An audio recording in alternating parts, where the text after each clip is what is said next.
This is a stylized fire shader for Unreal Engine. So let me walk you through the shader and the Niagara system. So the Niagara system is divided into these four emitters. We have the fire itself, we have some ember, then the smoke, and distortion, which, oh, we can't see a little bit, but it's better to see here.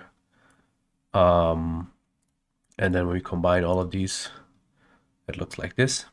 And then, well, let's also go through the main shader. What I would suggest not to use this preview, but to use this preview when working on it. And there's tons of parameters that we can change, like the distortion scale, which kind of looks odd. So let's keep it at 2 or 3. I like 3, so it gives it a little bit more, or we can increase the intensity. We of course don't want too much, like 0.05. It already starts to get a bit too hard, but you kind of get the point. And then you can also scale or adjust the speed of the distortion texture, which you can also change here. So we can make it smaller or bigger, like this. Or we can make it pan faster in either direction. But let's get to the more interesting stuff, which is the fire itself. We can, of course, change the color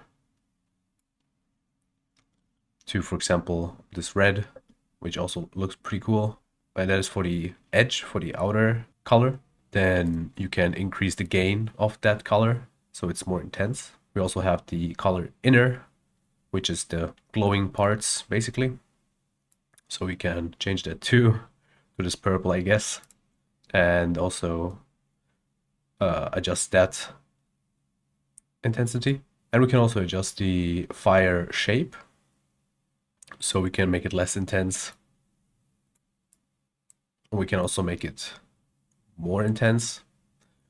And when we set it to 0, it's if we set it to 1, it's basically round. So you want to probably keep it at or around or higher than 1.5. I have it at 2, so it has this nice fall off. And then again, we can adjust the textures, scale, which kind of looks odd. In this case, we would also need to adjust the speed.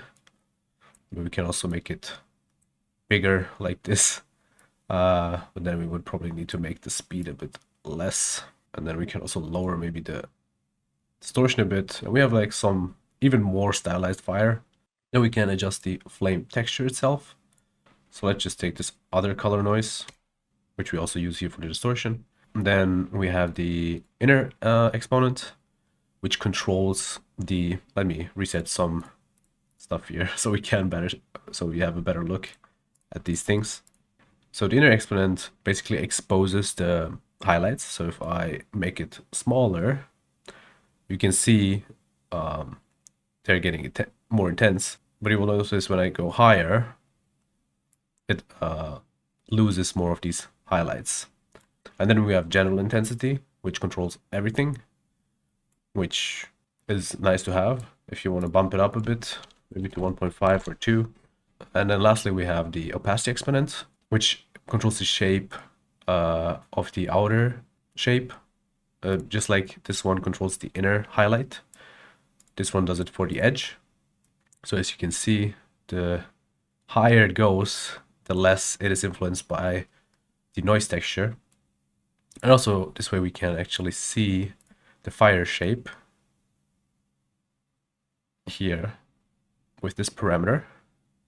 This would be also an interesting fire, I guess. How does that look like? Okay, let's reset that.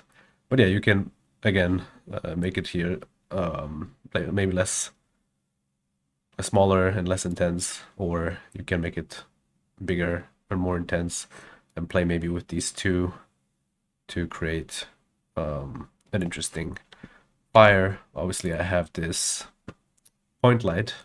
Okay, so this now looks a little bit less weird and it looks pretty cool. Yeah, this was a little showcase of the stylized fire, which is also now available on Fab.